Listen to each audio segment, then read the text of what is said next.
Hello there, and welcome to season 3, episode 2 of Dr. G at the Heart of Healthcare. We are here to talk about IM 2025 highlights, and I have my friend here, Dr. Sonia Malhotra, who's a fellow of a whole bunch of stuff. I'm going to let her talk about that later.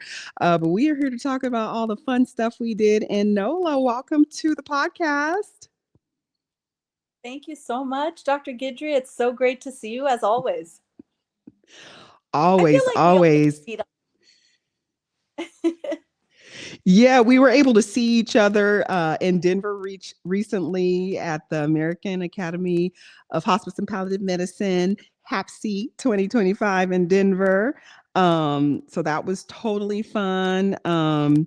And you are a fellow of a bunch of things. I'm not even going to try to say what it is. I want you to tell me. Well, you're MedPeds, right? So American Academy of Pediatrics, American College of Yes, ma'am. Physicians, and American Yes, Academy of Hospice and Palliative Medicine.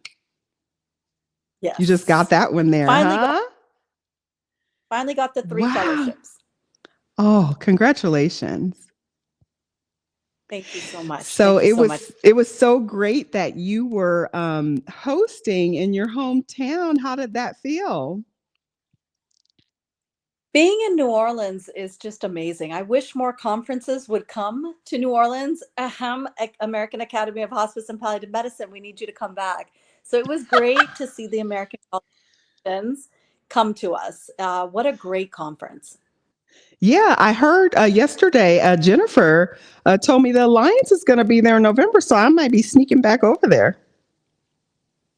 Ooh. We'll have to find new Yeah. places to. Absolutely. All right. So let's just go ahead and set you up. You grew up in the LBC. Hello, Southern California. And My West Side for life. absolutely, absolutely. So that's so exciting. So tell everybody your job titles because I don't know how to say all the things that you do. And lay people, please stay connected because you can learn a lot from this. This is not just for internal medicine doctors or hospice or palliative doctors, it's for everyone. So tell us what you do at Tulane. Yeah, and for everyone, first and foremost, I will say that I'm a mother to 3 boys, and I am married to a adult and child psychiatrist. Those are my number 1 and number 2 roles that I play. At Tulane, I am the associate section chief for palliative medicine. I also serve as the associate program director for the MedPeds residency program, and I'm the founding director for our University Medical Center palliative medicine and supportive care program. We are a level 1 trauma center, safety net hospital, and the region's largest academic center. So we train over 50% of trainees in the state of Louisiana. And so I'm very proud of that, to work at such a place that has such history, and is the successor to Big Charity Hospital. And we truly built that program. 8 years ago, I built that program from ground up. So very proud of that, and proud to build palliative medicine in the state of Louisiana. Excellent, excellent. Well, my roots are in Louisiana. All my grandparents are from there before the Great Migration to California. So it's always rich to be there. So let me just tell everybody about this. So, first of all, colleagues, I'm reminding you that today is the day for you to claim your CME if you have the standard registration. May 6th. Go ahead and get your CME and claim it. And then we're just going to jump right in. So this is the 3rd year I've done this podcast. We had IM 2023 in real life. I was in San Diego and we talked about that. And then last year we were in Boston and we had a great time. And so this year we're going to talk about all the fun we had in NOLA. So let's jump in. So I want to talk about you getting your fellowship. So congratulations. Would you tell us about that process? Yes, thank you so much. It was incredibly special to get the fellowship in my own city, to be in New Orleans and to be able to walk across with my colleagues from Tulane, from LSU. The process of fellowship is really, about 5 years. Being a member of the American Academy, or I'm sorry, of the Academy of College of Physicians for about 5 years and contributing sufficiently to the field of internal medicine. And so my role in that really has been to spread palliative medicine education in internal medicine. And so it is an application process demonstrating the significant accomplishments that you have put forth to the field of internal medicine over the past 5 years. Fantastic. How did that feel to walk across that stage? I mean, you mentioned it a little bit, but just it must feel really good since it was at home too.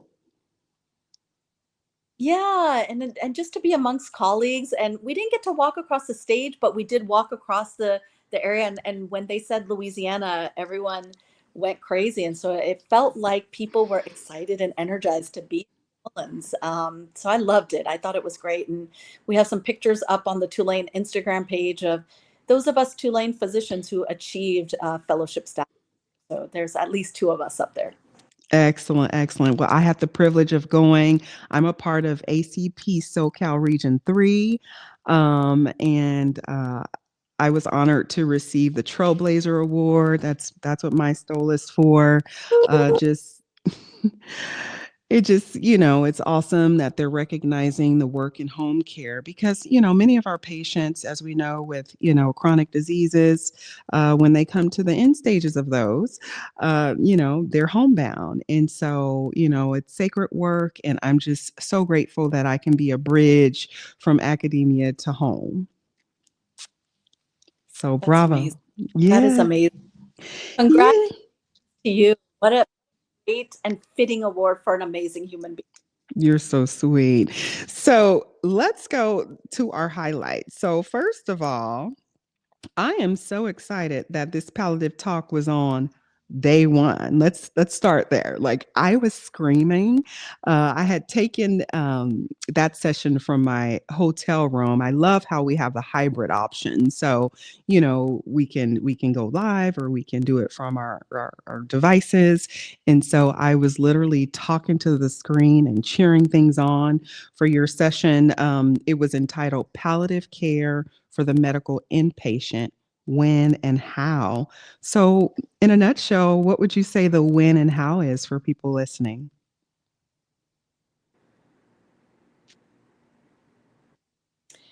Yeah, I would say that the when is at any stage of serious illness where symptom management, where communication, or when emotional support is needed for patients or families.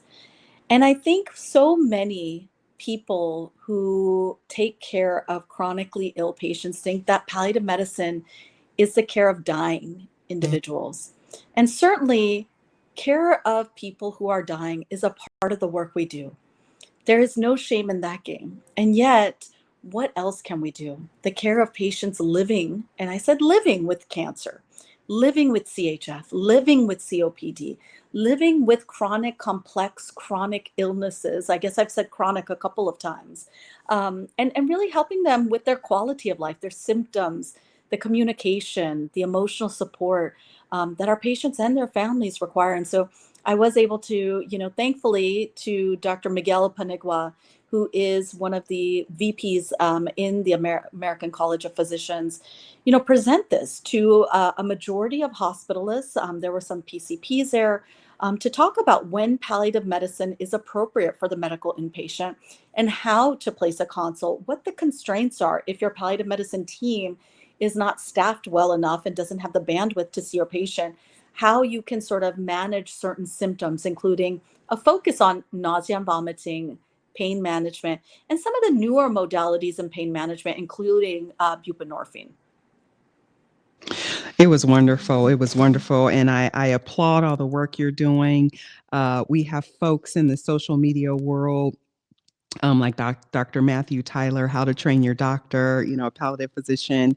And I just feel like all of it is just coming together where we're normalizing the early palliative care referral and also helping lay people to ask for it so that they know it's just like any other specialty, getting a cardiology consult, getting a pulmonology consult, nephrology, it should be normalized. And so thank you for helping everyone see that. Absolutely. No, thank you. And, I think the other thing is many specialties ask us to change from palliative medicine. And palliative medicine is not end of life care. It is really upstream. It is the care of anyone living with a serious illness. And we really need to frame it as a medical subspecialty, the same way you ask for a pulmonologist or a cardiology consult.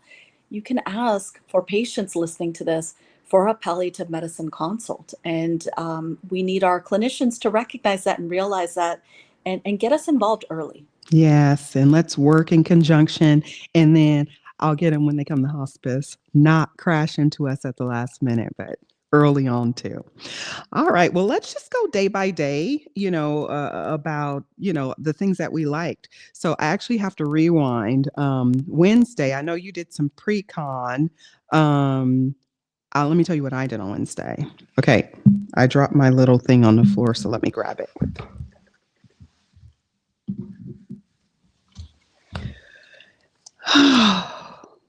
Emerald. Oh, wow. My claim to fame. Amazing. My claim to fame is being the OG fan of Emerald in 1998. No, sorry. Oh my gosh, we're getting old. 1988. When he was on PBS, I used to watch him, and it was so exciting. His son actually runs the restaurant, and he's updated things and made a tasting menu, and so I was able to share with him after I was starstruck for meeting Emerald's son, like how I've been the OG fan. He's like, "What? You watched How to Boil Water?" And I'm like, "Yes, I've been following for years before BAM." And so anyway, my husband and I, we went. I don't know whose autograph this is, if this is EJ's or if this is Emerald's, but I'm going to cherish this forever. I had the best time, and it was a great time to just enjoy the culture and food of the region. They just celebrated their 35th anniversary of the restaurant, and so that's what I did on Wednesday. I don't know. You want to tell me about your pre-con? I will tell you that Tuesday night we went to Annunciation Restaurant. So we also explored a lot of the eateries. And then Wednesday, you're right, our whole geriatrics and palliative medicine pre-conference group came together. And I co-chaired the session with Dr. Helen Fernandez from Mount Sinai School of Medicine, who is a geriatrician and a palliative care doctor. And we put on a full day of geriatrics and palliative care knowledge for participants. And so talking about the care of aging populations. And really, for me, learning about frailty is always something important. Learning the latest trials on how to prevent frailty is just fascinating. And so, they talked about some of our geriatric colleagues from around the country, talked about the studies involving aspirin and statins as measures to prevent against frailty. And so it was a lovely session. All of those biomarker testing that people want to do to check for frailty and dementia were discussed, and we were able to give some great palliative care knowledge, including Dr. Eric Widera, who leads the Geri Pal podcast, was there to talk about prognostication. We had a session on anxiety and depression management in aging populations from the fabulous Alex Gamble at Stanford University. So just a really great group of clinicians, Dr. Barack Gaster, Ariel Green, Catherine Callahan. Oh gosh, who am I missing in this? Helen Fernandez, myself, did a full day of geriatrics and palliative care knowledge. So it was a lovely session attended by about 150 people. So really well attended. Awesome, awesome, awesome. Well, I'm excited. So I hope you guys do that again so I can maybe catch that in San Francisco next year. Yeah. And Kishana, I will say we went to the famous Commander's Palace on Wednesday evening. So What's we that? really got Commander's Palace is one of the best restaurants in New Orleans. I gotta go back. I'm going to the Alliance. I'm gonna have to go. Got to get yourself bread pudding at Commander's Palace and the strawberry shortcake. Oh, amazing. Okay. I'm a person that eats desserts first, so I am gonna do that. All right, good. Well, then let's jump into when the show actually kicked off on Thursday, and what a great opening plenary we had. That was unreal. So, professionalism in the time of crisis. I don't know if anyone justice like our speaker, Dr. Reed Tuckson. He was phenomenal, inspirational, awe-inspiring, and I think just people needed that. They needed to hear some of the normalization of what we're all feeling and experiencing in this day and age, and just the attack on public health and what it's become. He really brought it to the surface and said, what, it's okay to be mad, sad, frustrated, whatever feelings you're going through, and we still need to unite as internal medicine physicians across this world. Yeah, I really felt empowered because I'm sure a lot of colleagues may have felt, demoralized, a lot of feelings, with the, things that are happening with the funding of evidence-based medicine and, how our professional organizations have come together to stand for, public health. And so I am proud to hear how he handled that. It was such you did a great job too, just a delicate balance and walking that line, calling the BS, but also, being professional and being respectful and taking our charge for our profession and our responsibility and duty to society. It was phenomenal. So that was that highlight. And then, of course, convocation that night. We talked about that already. So shout out to the Louisiana chapter and to California SoCal Region 3 and Region 2. I kind of straddle both of them. And then, I always have this crazy thing here, Big Easy, Rebel with the Cause, Wine Lover, Glass Half Full, 5-year member and judge. So it's always fun to do that. So, okay, then Friday. What did you enjoy on Friday?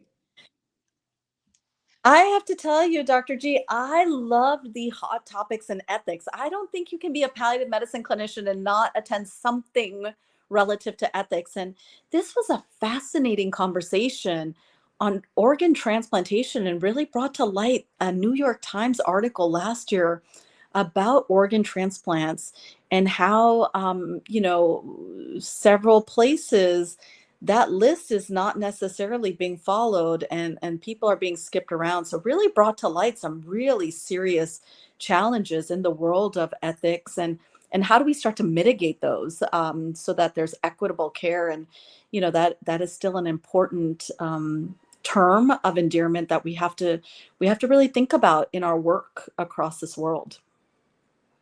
So I just Dr. Kyle Karches and Dr. Kai Esbrenner who put that session on together because that was beautiful.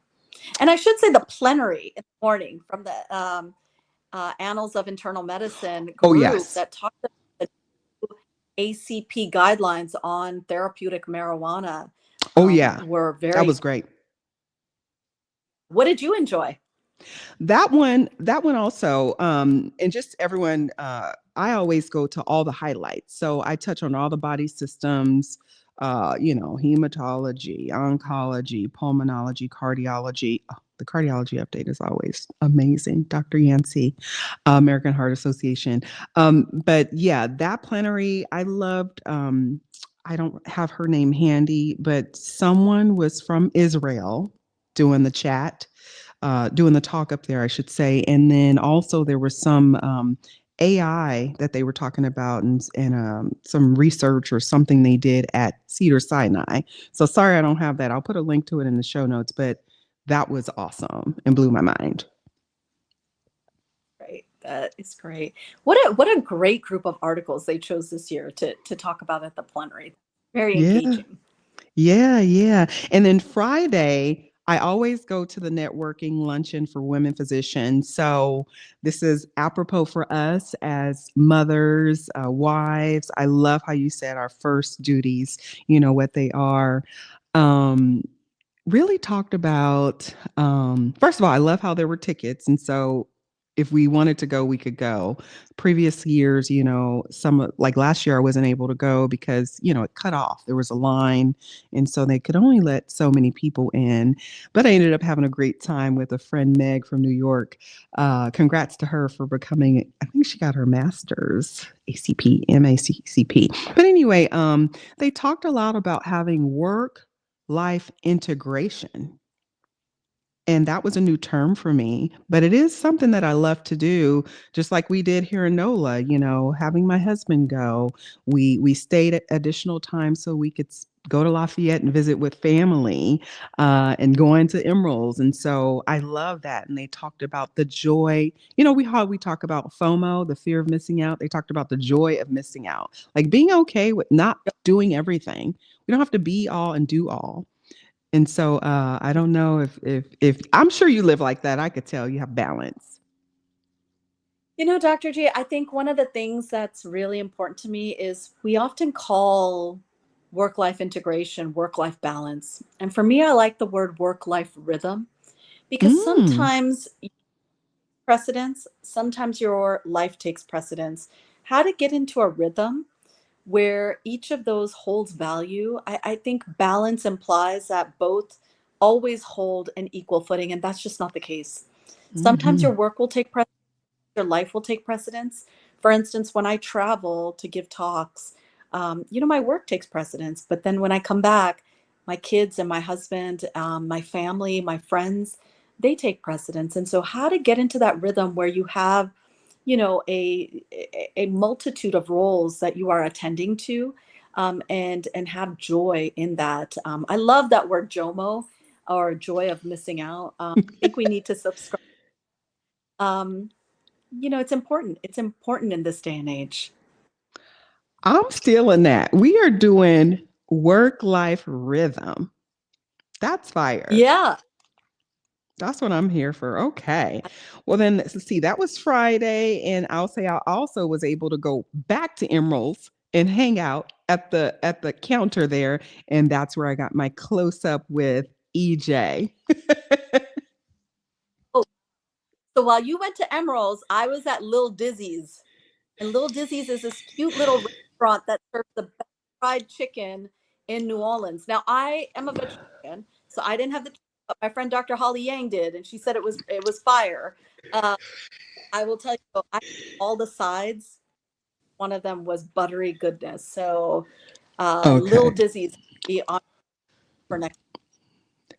I'm going. And by the way, shout out to Holly Yang. I saw her on a plane coming back from Utah for my son's graduation. She was there talking about Vital Talk. It's so funny. She and I were there at Vital Talk together. So it's amazing. Yeah, I'm like, Holly, hi. Okay, so now let's get to Saturday. Oh, the exciting thing. Let's see. Making this mask. Look at my mask. Ooh. Woo. So I'm ready when I come do Mardi Gras with you. I'm going to wear this. Dr. G's, for the listeners out there, Dr. G has committed Mardi Gras 2026. On the everybody knows now that is it's out there. So it has to happen. No baby showers, funerals, or anything during that time. Okay, please. Something. Yeah. So the other exciting thing of that day is I was able to judge some of the medical students' posters, and it's so exciting to pour back into them and help build their confidence. I think there were residents and medical students that were presenting, but I was with a couple gentlemen, one from Japan, and then somebody else from the Middle East. So we had the whole international crew going. It was fun, and that was exciting for me just to be there for the students and learn about some of the research that they've done. That's awesome. Well, I will tell you, I went to the updates in geriatrics Saturday morning, and some really great. I feel like our geriatric colleagues are some of our closest friends in the field of palliative, and really about coming out on the forefront was great. I will also say I had the best ice cream in the conference hall. on Saturday morning, and it's not generally a morning food, and yet I make a morning food. I believe Hey, that was. it's like yogurt, right? It's close enough, right? I think it's close enough, and there's always a time for all of this stuff in New Orleans. I mean, it's 5 o'clock everywhere, right? Or somewhere, I should say. I love it. I love it. Well, I don't have anything else here because we had the best time. I love, like, I made this mask with the Georgia ACP friend and the New York ACP friend at the Physician Wellness Center. I love how they prioritized that and gave us time to just be. Do you want to share any tips with how you maybe, restore yourself, refresh yourself outside of your work life rhythm of mothering and being the fellow of everything? No, no, no, no. I think, Dr. G, just living a humble life is, for me, is Mm. very important. I put my credentials up there because I've worked hard for them, and I know the shoulders that I've looked at throughout my career, and I know that they would want me to promote the hard work that I've done. And yet, I have to tell you, living a humble life for me is very important. At the end of the day, I love to come just to my family. I love to read. I love to take walks. I love to just see my kids at school for their events. Just the simple pleasures in life. And I think as life gets more and more complicated, going back to the basics and to what truly brings us joy and happiness is what we all need to do. And so find those simple pleasures in life. We actually have a custom in our household where we start dinner off with an attitude of gratitude. And so we talk about what we're grateful for the day. And so, in this tough day and age, I just want to encourage everyone, whether you're a patient, whether you're a family member, whether you're a clinician, go back to the basics. Have an attitude of gratitude, and do the best you can. It's hard times, so have that self-compassion and that grace. If you're not accomplishing something, it's okay. It's okay to give yourself that rest and that sort of room and space, and just be kind to yourself and be kind to one another in this day and age. And that was a breath of fresh air. Thank you so much. There's nothing else to Thank, say. Thank you. thank you, Dr. G. I will see you next year parade route, and we will. Joy is a form of resistance, so we will be joyful together. Joy. All right, I'm going to put something cool as our valuable resource. I haven't decided what I'm going to put with ACP, but joy is resistance, and work life rhythm is resistance, and we're going to keep on going and have gratitude and live in humility and enjoy every day that we have. So thank you for being a guest on this podcast. And I look forward to seeing you one time, maybe before Mardi Gras, when I go to the Alliance conference. Thank you so much, Dr. G, for having me on. You're welcome. All right. Signing out on this episode 2 of season 3. Peace.